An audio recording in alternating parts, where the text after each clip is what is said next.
Okay, I'm back.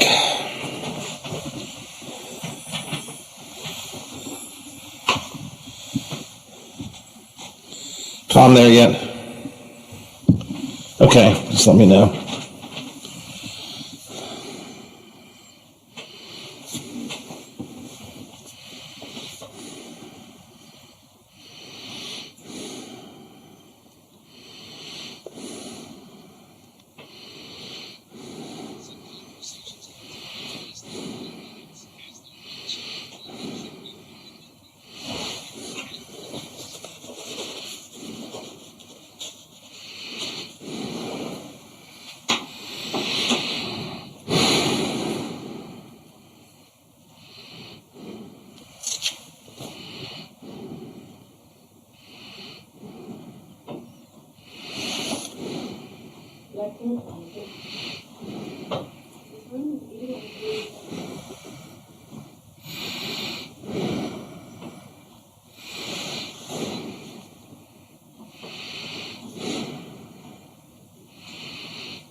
Pick up at over 10,000 local steel dealers.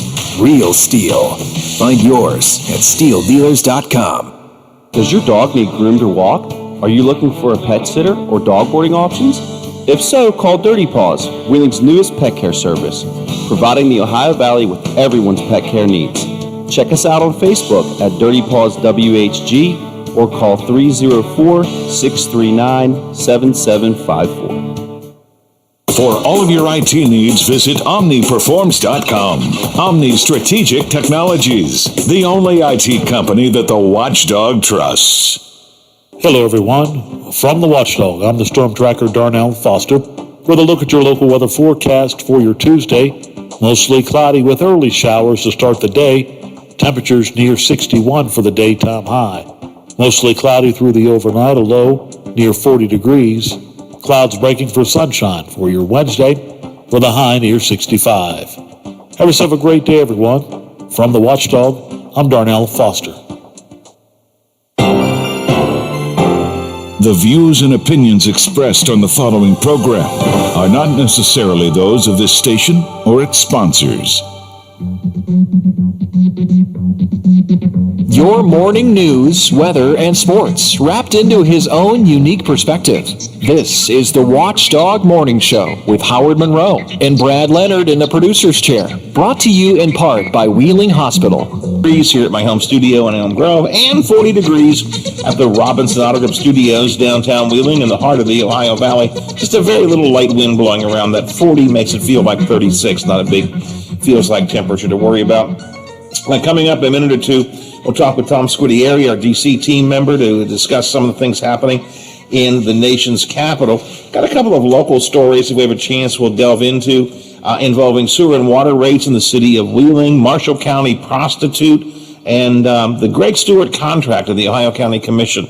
Still, I'm really confused why that is still a bone of contention. We'll talk about that coming up a little bit later on this morning. The new chair of the Republican Party in West Virginia has some controversial issues in his background. He was the head of a VA hospital and was fired because of what happened to some employees of his. Our buddy Brad McElhenney has been doing a deep dive into that story and has details coming up a little bit later on this morning. When Reddit traders ran up prices for GameStop and other stocks, was it an example of the little guy sticking it to the market? Was it just a game? Or was it a bit more serious attack on long-term confidence in Wall Street? WVU financial expert Alex Kuroff will offer his perspective on that coming up this morning here on the show. Morgantown restaurant owner charged in connection with the assault on the Capitol in the insurrection. Our D.C. reporter Tom Squitieri and I will talk about that and more. Senator Ron Johnson says the insurrectionists didn't worry him because they were patriots, but Black Lives Matter protesters would have made him fearful. Now, I got a text, and again, Johnson, in a report I shared with you last hour, Johnson has doubled down on this business that he would have been more fearful. He would have been fearful. He was not fearful when the good white patriots were there, but he would have been fearful if there were Black Lives Matter people there. Now, I got a text, before you tell me one side of the story, Senator Johnson said 570 leftist protests became riots last year. 25 people lost their lives. 700 law enforcement officers were injured. I question the numbers there, but irrelevant to that. I made this point last hour. It is not whether or not Black Lives Matter protests or protests stemming from the George Floyd incident or illegal looting and rioting that came after the George Floyd incident. It is not whether those were bad. It is that Johnson said he thought that the people at the Capitol, the insurrectionists, were patriots, were law enforcement loving patriots, and he had no fear of them. When these people attacked cops, beat them severely, we saw the video, we watched the video, beat them severely. Officer Sicknick is dead. Wanted to hang Mike Pence, had weapons, and so on. So it's not whether or not the Black Lives Matter part of Johnson's argument is valid or not. I don't think it is. But it's irrelevant whether it is or isn't. It's that he said these guys, because they were white after all. Come on, well, they were white. Oh, come on, they were white. They were patriots. They loved America. They loved law enforcement. Now, they killed a law enforcement officer. They rammed a flag into the eyes of the law enforcement officer. They tried to squeeze the head of a law enforcement officer inside a door. But they were patriots. They love America. Again, he said the quiet part out loud. What he meant was they were white. He wasn't worried about the whiteys. Truth of the matter is, as Ted Lieu said, your white skin wasn't going to protect you during the insurrection. So that's one of the stories we're talking about. Also, a cheerleader's mom in trouble for deep fake photos of her daughter's competitors. We will get into that from ABC a little bit later on as well. It's going to be a rainy day on and off throughout the day today. Daytime high, mid to upper 50s throughout the day. As I mentioned, temperature right now, 40 degrees at the Wheeling, Ohio County Airport. A little bit cloudy outside. Our D.C. reporter, Tom Squitieri, is here. Tom, good morning, sir. Good morning. Happy Tuesday to you. Tuesdays are always happy because I get to talk to you. That's very kind of you to say. Thank you. Maybe we could just pick up and talk about this Ron Johnson comment that he said. Do you think I'm misstating what he said? I mean, it's exactly what he said, right? Yeah, that's exactly what he said. You know, I have followed Senator Johnson now for several months more closely than I used to. He seems to almost want to, this is a guess on my part. I've never met him. I've never interviewed him. I want to make that clear. He seems to want to stake a position where, he's drawing lightning attention to himself by his comments or actions. Now, he said, he's from Wisconsin, and he had said previously, about a year or so ago, he wasn't going to seek a third term. Now there's some question, and he may be reconsidering that. So it'll be interesting to see, what happens in that state, because it's a pretty close state. President Trump carried it in his first run for the White House, and he lost it this last time. So, it's a state where, both parties have done well, and depending on the circumstances. But that kind of statement, it's just very, to be polite, sort of baffling, seeing and reading what we've learned since January 6th, particularly, Howard. How there was plans to do this, to go in by certain elements of the insurrectionists, how they had planned it well in advance. They came on with bear spray and other types of chemicals, radios. It was very organized. And part of their plan was to not just disrupt the vote, but create harm. My word, not an official word. So, Republican senators and House members, and Democratic House members, they were in jeopardy. And, when a mob, it's interesting when we look at the triangle, as they call it, of a mob insurrection. There's the people at the top who have organized it, as we discussed, and there's the next layer of people who are already ready to participate in whatever they say. And then there's the lower layers of people who just sort of show up and see something going on, and they get sort of caught up in what's going on. But they're equally guilty of raiding, the Capitol. But but the people at the top of the pyramid, they stir up the frenzy. And I'm not talking about President Trump now. I'm talking about the people who organized this. Okay, the people who get stirred up and caught up in them are often the ones who do a lot of the damage because they're not thinking. They're just reacting, okay? They didn't plan ahead. And so when Senator Johnson talks, or anyone talks about he could feel safe because these are law-abiding, they're not, at that moment anyway, certainly not law-abiding citizens. And they're unleashed. The fury and the sort of fantasies and cult-like, I'm going to do this and I can thumb my nose and give the middle finger to authority like I always wanted to today and get away with it type of mood.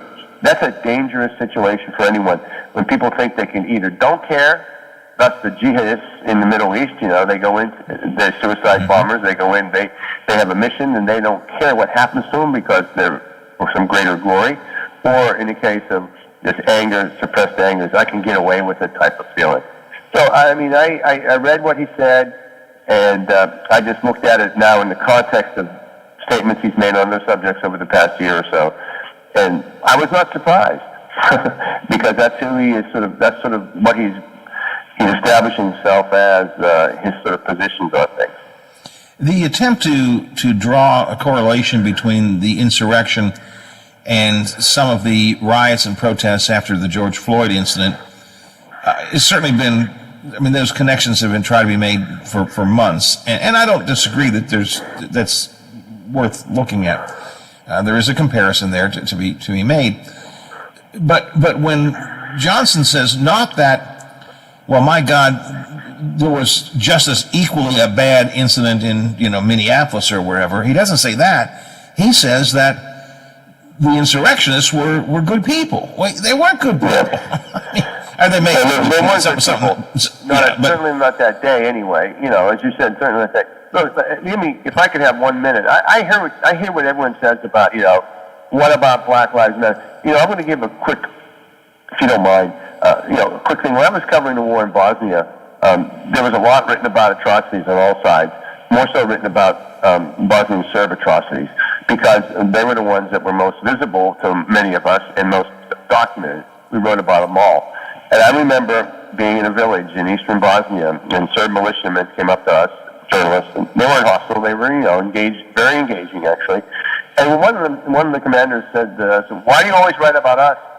The other guys are doing it too." I'm paraphrasing him slightly, through a translator. But right. The point being, just because somebody else has done something, it doesn't negate or make right when you do the same or similar type of awful thing. And so the fact is, these insurrectionists came to our capital and not just desecrated it, put lives in danger. And obviously, one officer died. Some of them died. And who knows what could have happened if the line didn't finally hold, okay? That doesn't negate the fact that, people were bad during Black Lives Matter protests, and I'm not saying bad as a soft word. And you know what, Howard? There were the same issues going on there. There was that top of the triangle, people who came to those protests to cause trouble, and that infected the rest of the crowd. There are different types of protests, similar types of makeup. So there's a common phrase here in Washington, and if those people on January 6th had darker skin, there would have been a lot more people killed. And, and that's not an unfair assumption to think based on what happened in D.C. and the way in other cities, especially D.C. in the summer, for the Black Lives Matter protests. So, I think each incident needs to be looked at separately as well as in a greater context. But again, what happened on January 6th, by saying it doesn't compare to what happened in the summer, it's a red herring. It's still arresting people in conjunction with the insurrection. Yesterday, 2 arrests made in conjunction with the death of Officer Sicknick, not charged with the death, but with assault and so on, including one from Morgantown, West Virginia. And the other from Pennsylvania. And the other from State College, yes, exactly. Yeah. So, as you pointed out, they haven't been charged in a death yet, and that's a very interesting case because the cause of death has not been officially announced for Officer Sicknick, and so there could be more charges coming in that. Legal authorities, the FBI and others have really, really lived up to what they vowed, and they have been pursuing every lead. I like to read once in a while all the tips they have gotten and videos. I think the arrest of these 2 individuals came in part, was helped by videos and information supplied by others who were there. And that underscores another point that we should mention, that some of the people, and again, in that crowd, who did not participate in sort of what I call the assault against the Capitol, but they were in the crowd there by the Capitol, okay? They have been supplying information to the FBI and others as well. So, let's remind ourselves that there are people out there who did say, hey, this is wrong. I'm here to protest. I'm angry. I'm shouting at the Capitol. And I'm, feeling this is the right thing to do, but I'm not going to assault the Capitol building. I'm not going to assault these police officers. And they have helped the FBI and others. I talked yesterday to one person who was somewhat familiar with Mr. Tanios out of Morgantown, and without going into detail, he told me, he said, I'm not surprised that he was, arrested in conjunction with this, or that he was there and was involved in the assault. This person also told me, he said, I'm not surprised that they decided after they searched his property to declare him, what's the word I'm using? A threat to the community. This is based on someone who knew Mr. Tanios, who owns a sandwich shop. Somehow sandwich shop owner doesn't seem like a bad, I don't know, I think a gun shop owner or something, but a sandwich shop owner, but there it is nonetheless. Hiding in plain sight, right? Hiding in plain sight. Exactly. That's exactly right. Last week, in conjunction with the insurrection, you and I talked about how much longer do we think that the Capitol will continue to look like a Capitol under siege? And they are beginning to take some of that fencing down now, right? Yeah, that's correct. I'm glad you reminded me of that, Howard. As a matter of fact, a memo came out yesterday, Monday, from the acting House Sergeant of Arms, and the fencing starting this week is going to come down. Here's the schedule is in the memo. This week, the inner perimeter fencing is going to be moved to the Capitol. That'll give pedestrians more street and sidewalk access. And the razor wire atop that inner fencing is going to be removed. However, they will remain on the Capitol for a while, the interfencing around the Capitol Square for a while until more permanent security repairs are made to the building. Notice I emphasize building, not to the grounds, because the building was damaged during the insurrection. So they're going to keep this interior fencing, reduced interior fencing for a while, unsure when. Next week, they will start, or their plan is to remove the outer perimeter fencing. That will open up, for those people familiar with D.C., Independence and Constitutional avenues for traffic again. It's been closed since January, so that'll be also not just a visual improvement, but, a significant improvement for transportation. So, those are good steps forward. Now, the Guard mission, which you and I have talked about before, it was extended to May 23rd, half the troops, down to about 2,300 will be. That may also change, no word on that, because the memo says from the Sergeant of Arms that, quote, there does not exist a known credible threat against Congress or the Capitol complex that warrants the temporary security fencing. So the idea that there's no known credible threat, bipartisan members who don't like the fencing and don't like the Guard staying there that long, thinking it's not needed, they're likely to seize upon this and use it as justification, perhaps to push for the Guard to go away in full. That's just, a thought, an observation on my part. No one's saying anything on that. But clearly, in the next 2 weeks, the visual of the Capitol surrounded by razor wire, double fencing, should be changed. It's going to change. Tom, I need to do a very fast break here. When we come back, I want to ask you what's happening with Afghanistan, all right? Yep. It's 8:26 in the morning here on the Watchdog Morning Show. Tom Squidier, our D.C. reporter, with us here for a Tuesday. This guy knows so much about sports.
RH Sports Shop, April 10th and 11th.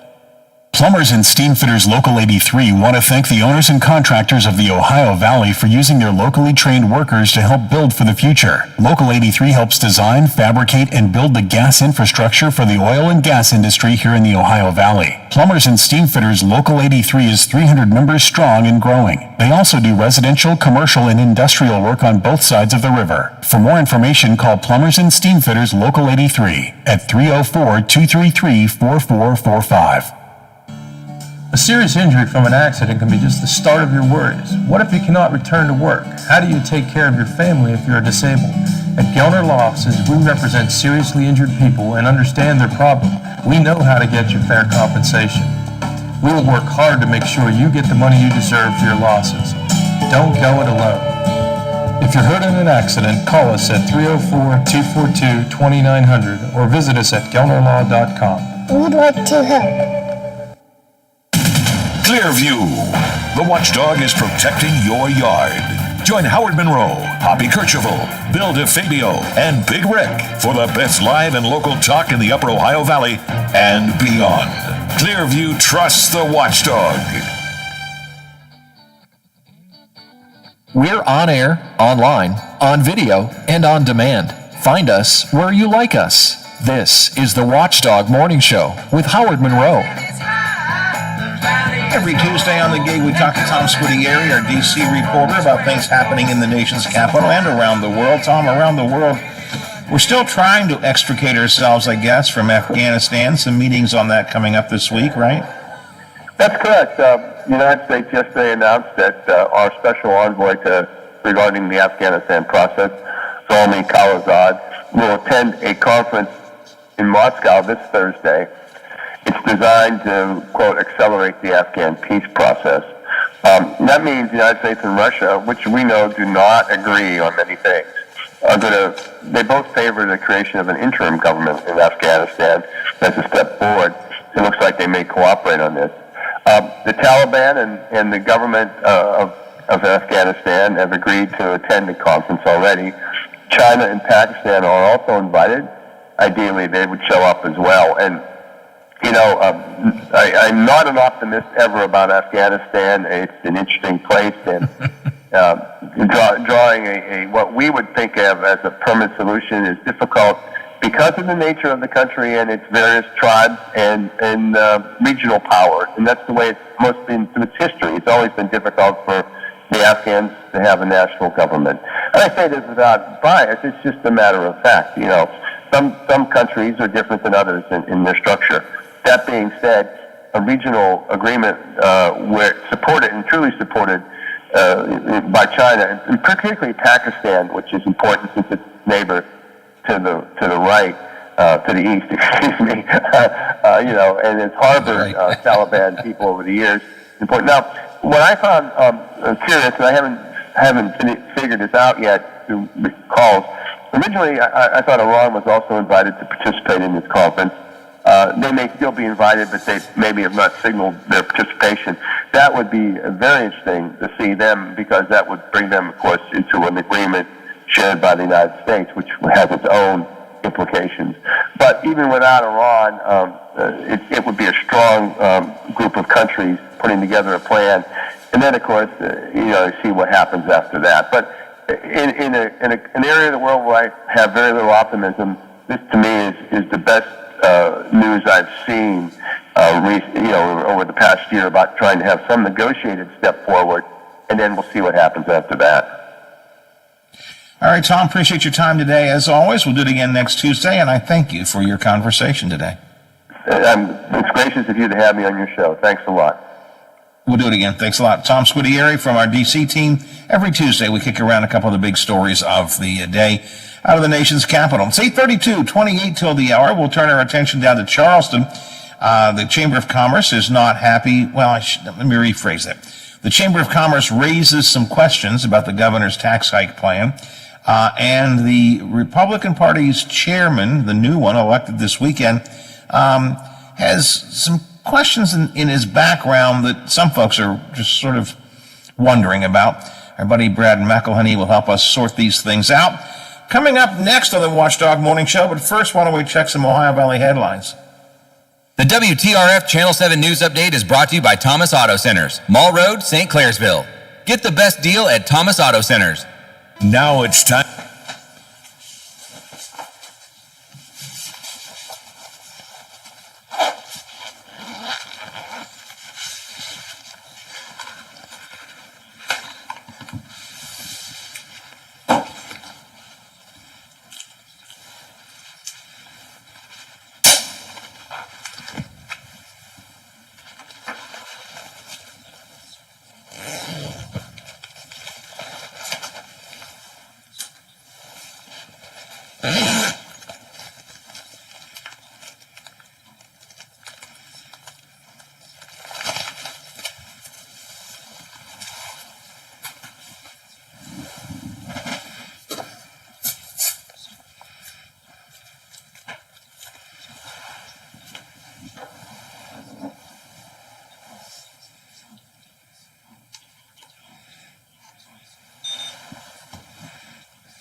Of a matchup developing here between Broome and West Virginia's Derek Culver. More on the matchup on tomorrow's show.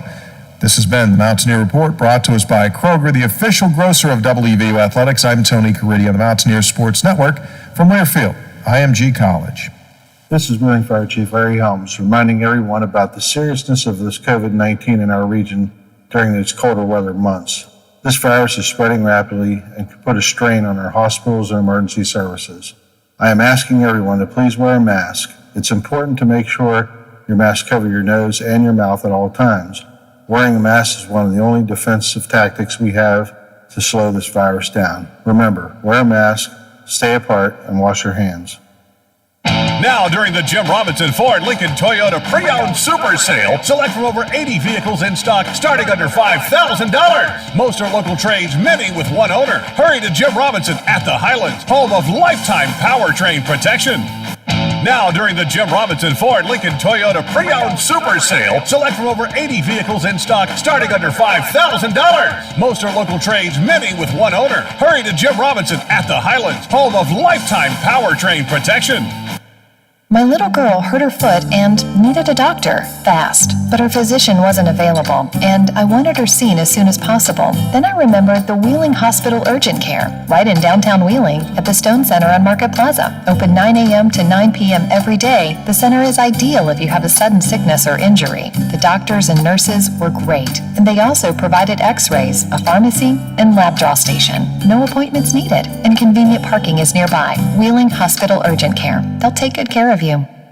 Save big money on your everyday needs at Menards. A 20-pound bag of Enchanted Garden sunflower seeds is the perfect choice for your feathered friends and will keep them coming back. Right now, just $9.99 after 11% rebate. Stop waiting and start saving today on everything you need at Menards. Prices are good until March 20th. Savings are mail-in rebate. Some exclusions apply. See store for details. Save big money at Menards. Are you struggling to make payments due to an unexpected financial obligation or loss of income? Are you receiving calls from debt collectors? Are you feeling overwhelmed and unsure of what steps to take next? Then you need the experience and expertise of attorney Tom McIntyre and his staff to help guide you through these temporary hardships. Want to hear more about how Tom can help? Then call 877-456-4155 and receive a free copy of Tom's ebook, When Bad Things Happen to Good People. Tom's ebook covers many questions people have about bankruptcy and includes interesting stories about people who tried to avoid filing and people who have filed for bankruptcy. We think you'll be surprised to learn some interesting facts about bankruptcy. Call 877-456-4155. WKKX and WVLY voted coolest couple in their high school yearbook. Tune in to the Watchdog Morning Show with Howard Monroe, weekday mornings 7 to 10 a.m. on the Valley's favorite live and local talk radio station, The Watchdog.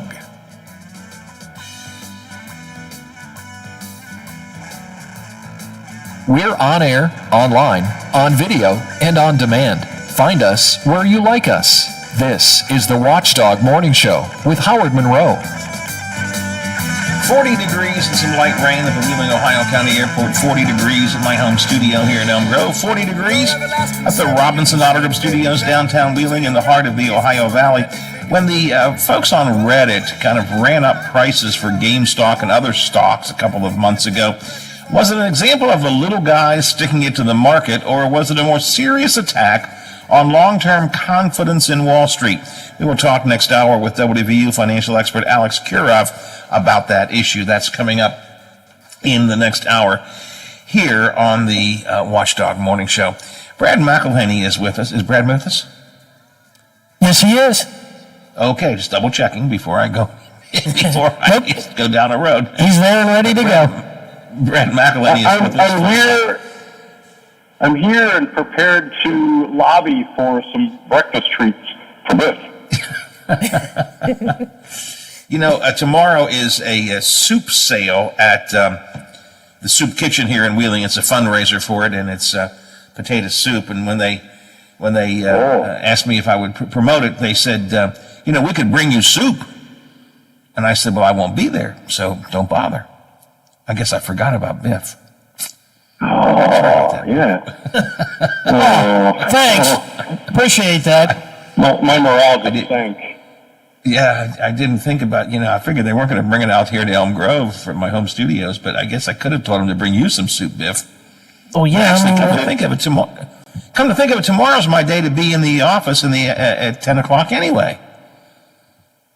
I'm going to go back and talk to them again. Send some soups. Send soup on Wednesday. Send soup on Wednesday. I'm gonna send Biff a T-shirt that says Howard forgot about me. Yeah, Howard did a PSA, and I didn't even get some lousy soup. Howard was offered soup, and I got nothing. Brad, help me. This is not the story I want to talk about, and I don't even want to talk about the story, but help me remember the number with the yesterday's charges against Mr. Tanios out of Morgantown. How many West Virginians have now been charged in conjunction with the insurrection? We were going over that yesterday, and I had trouble with simple math, but it's 4 now. It is Derek Evans, who you may remember as a legislator who didn't even have time to serve. The former Parkersburg councilman Eric Barber, who until now had been the most recent to be charged, and his charge essentially had to do with being inside the U.S. Capitol, and he's accused of stealing a charger from the C-SPAN table, like an iPad charger. And then Grayson Courtwright, who is a Hurricane resident and was finishing her senior year at University of Kentucky, again was charged with going into the Capitol with all those people, and there's an allegation that she picked up a U.S. Senate wooden sign, a directional sign, with the intent of taking it out. She was stopped before she got out the door with that sign, but I mean that's bad enough to have the misjudgment of going in the Capitol that day, and especially because 2 of them have been elected leaders in West Virginia. Right. But man, this is above and beyond. Actually, was that 4 you just gave me there? Counting Tanios, that's 4? Tanios will be the 4th. But there's also DJ Shalvey, who, although he was living in Pennsylvania now, is a Wheeling native and graduated from Wheeling Park High School and West Liberty University, who wasn't he charged this week as well? DJ Shalvey, I think he was as well. Now he's technically a Pennsylvanian, but he is a Wheeling native, again, graduate of West Lib, graduate of Wheeling Park High School. So that's, I was thinking earlier about 5, and I just couldn't think, and it just hit me, the DJ Shalvey thing did. So, and now Tanios adds to it as well. So, we're in the news for all different kinds of reasons anymore. We in West Virginia are proud of so many residents of our state, proud of what our state accomplishes, compared to the rest of the nation. But these people don't make you proud. Yeah, exactly. Before I get to Mr. Harris from the Republican Party chairmanship, Chamber of Commerce has now thrown their questions, not necessarily their objections, but their questions in about the governor's tax proposal, right? Yeah, and they did it in a very polite way, congratulated the governor on his interest in this issue, said that they would support an income tax break, but they think that the trade-off with the current plan is just too much for the reasons we've discussed. New taxes on professional services, taxes increasing on sales tax that they think would affect small businesses, particularly in border counties. But the lack of a tax break for a variety of sort of sole proprietor established businesses, Schedule Cs, things where your business would be set up as if, the business would pay income tax because it's sort of a sole proprietor. Anyway, you don't get those breaks. Those are sort of reverse carve-outs. Although individuals will see the income tax breaks, those will. So the upshot to them is they conclude that there are going to be a lot of businesses getting hit by the increasing taxes, but not receiving the breaks. And so they came out and said so very politely yesterday. It was Steve Roberts of the Chamber who was unfailingly polite. And boy, the governor let him have it during his briefing yesterday. The governor's briefing, for the most part, was all about COVID, on target. And then at the end, he said, well, since I got you here, I want to talk to you about the income tax. All right, okay, fair enough. And then he talked about, for example, if you owned a dress shop, the governor said, he believes that, all right, those products may be taxed more. But he just absolutely believes that there will be population growth because of this income tax deal. And he says that if you are the owner of the dress shop, you will have more West Virginians because of the population growth coming in your shop. All right, fair enough. I'd like to see the math on that. I'd like to see some charts and reports. But, he's making that case. Boy, and then he went in there and just went after the chamber. Just in an aggressive way, too. And so, first of all, the Chamber of Commerce, and again, Steve Roberts is the politest man you'll ever meet. And they have been on the governor's side. So over and over, repeatedly over the last few years, Roberts has literally stood by the governor's side when he has talked about economic growth, how good West Virginia is doing, the latest jobs report. Steve Roberts is often the guy he leans on. But yesterday he says, coming out of this again, polite statement by the chamber, just expressing some reservations, the governor says, if you think you can buy into the shallowness of the Chamber of Commerce, just think about where the Chamber of Commerce has led West Virginia over the last 50 years. They've led us to dead last, dead last, dead last. And my jaw about that. I guess you can have a discussion about West Virginia's economic performance over the last 50 years. I think that's legitimate, but I was just stunned by the governor's tactic in addressing what has been a political ally over the last few years. Well, he did somewhat the same with the Business and Industry Council. They raised questions about it, and in his next day address, he talked about how the lobby. It was his town hall, I think. The lobbyists are going to try and convince you, and lobbyists are bad, and what they're going to. The governor, he's not very good at playing politics. Let's put it that way. You just don't alienate all of your supporters, and particularly when all of them begin with, we think you're on the right path, you're just going about it the wrong way. Yeah, that's rough. And the governor will say, I'm not a politician, I'm a businessman, but boy, doesn't a businessman need to use the powers of persuasion sometimes when you're making a deal or trying to find an agreeable price point on something? It amazes me that people who traditionally have been the governor's allies, he treats them like they're greedy and swampy all of a sudden. And the governor's got this phrase, and I can't remember the exact phrase, but it's something like, if you look around and you don't have any friends around, you might need to get yourself a dog. Are we at that point? Who he's got a dog. On this? He's got a dog, so. But that is a good thing. He is a Republican, and there are Republican supermajorities in both houses of the legislature, and they are sounding more and more openly skeptical of this. Hoppy had House Finance Chairman Eric Householder on, and he took a very similar approach. He praised the governor for thinking about this, for considering it, says in general he would be in favor of cutting the income tax, but is very concerned about the other taxes going up, as well as the businesses that are established almost like they're individuals, not receiving the benefit of the tax. And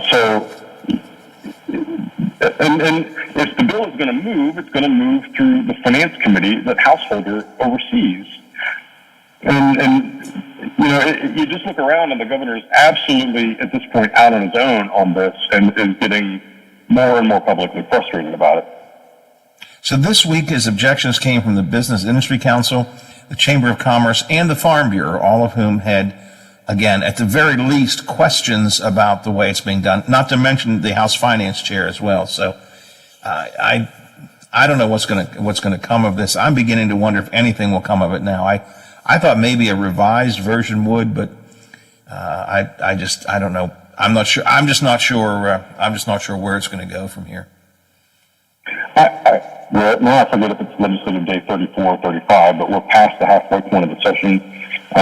Delegate Householder suggested he may have a different approach that I take to be more incremental, but the governor still seems to be just absolutely embracing his prior plan, which he says is, he can't think of anything with more sex appeal than a big income tax cut. Has traditionally said that he would not be for an incremental approach because he can't market that, doesn't think it will make a splash. And I don't know where the Senate stands on things anymore. But, you've at least got the House Finance Chairman and the governor talking about the same goal, but in a very, very different approach. And it really doesn't sound like the governor is moving on where he is. So I'm like you. I am really having doubts about whether these three entities, the governor, the House, and the Senate, are really going to come together in the next 25 days. Let me shift gears, Brad. This weekend was the Republican Party's election of a new chairman in West Virginia. A familiar name was on the ballot for the delegates to consider, which was Conrad Lucas, who had been there before, and a name that I had not heard of before at all, Dr. Mark Harris, who ended up receiving the majority of votes. But Harris, A, where did he come from? I mean, has he been very active in the party? I had never heard of him before. And B, there are some questions being raised about his background, right? That is all true. He came to West Virginia in 2017, I believe. It's in my story. To be the chief of staff at the Beckley VA Medical Center. And the party politics aspect of your question, he told me yesterday that he got involved in the Raleigh County political party in 2018 and became its chairman, the county chairman, in 2019. And, by all accounts, they've had some success. Republicans in Raleigh County, like elsewhere around the state, in the county, they took the lead in terms of voter registration on his watch. So that's something to put on your resume in the world of West Virginia politics. But I had not heard of him and was surprised to hear him in the mix. It was absolutely new to me. Didn't really consider that we would come out of the weekend with him as the new party chairman. But here we are, and there's a big backstory, but Conrad Lucas had been the chairman, was the other candidate, the other finalist. One of the big factors about Conrad is he ran former Commerce Secretary Rudy Thrasher's campaign against Justice. And as you know, when you hear Justice talk about Ben Salango, he doesn't like people running against him. So that was probably something going against Conrad with Governor Justice and his supporters. There were two other choices, at least, aside from Conrad. One was Dr. Harris, and the other was Roman Stauffer, who had run Justice's campaign. But Stauffer came out of it concluding that he just didn't have the votes. He had been the interim chairman after Melody Potter left, and Stauffer said, apparently owned up to not having, reading the tea leaves and saying, I'm not going to get this to Justice and to Harris. And so there was a meeting, Stauffer and Justice apparently, Stauffer and Harris apparently decided between them that Harris had the best chance. And with a lot of other twists and turns, we came out of the weekend with Harris as the guy. Well, because most of us have not heard of him, then you begin to Google him and look at his background. And this Beckley VAMC issue is, it's intriguing. If not, well, I don't know. I don't want to make a value judgment just yet, but the VAMC issue is that he was the chief of staff, so he's the chief of staff of the doctors. It's a managerial leadership supervisory role. And after he came aboard, the hospital hired a guy named Dr. Jonathan Yates. After Harris was already there, Yates was accused of and sentenced to 25 years for the sexual abuse of the actual criminal case was 7 veterans. There are now multiple civil cases representing 40 veterans, and they've been consolidated into one case, but it's more than 40 claims. The lawyer in the case tells me it's going to be up to 60. And the core of the case is that the Veterans Hospital did not do enough to protect these veterans who went there for their health care and then found themselves sexually abused instead. And Harris was relieved of his duties, correct? He was relieved of his duties in 2019, this all burst forth. September 2019, September. There was an investigation. It got some news coverage in the Beckley and Bluefields area. That was September 2018. In November, 2 months later, 2018, Harris was dismissed. And there was sort of a boilerplate statement that came from the VAMC. In April 2020, Yates was charged and arrested. He's now serving time. I talked to Harris yesterday, and Harris addressed this briefly to the Republican Executive Committee, but I asked him about it too. And so this is an ongoing legal matter, but he said that he thought that it was a tragedy. He is glad that justice was served in the sense that Yates is now behind bars, and said we did everything by the book, 100% in accordance with the VA's policies and procedures. But he was relieved of duties nonetheless. I think as these cases move on, you'll learn more about what really went on there, particularly as people are deposed. But it is certainly possible that this entire can of worms is going to continue while Dr. Harris is serving as the leader of the Republican Party. Could be deposed, could have some court matters up ahead. There could be more filings and revelation. And right now we don't know, but it leads to the question in my mind, shouldn't more questions have been asked?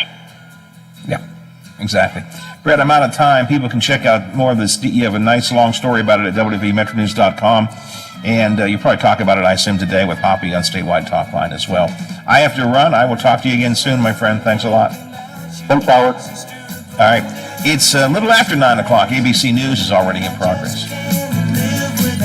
The Watchdog is FM 98.1, AM 1600 WKKX Wheeling, FM 97.7, AM 1370 WVLY Moundsville. The ABC News is brought to you by Thomas Auto Centers, Mall Road, St. Clairsville. Get the best deal at Thomas Auto Centers. To be seated in class after a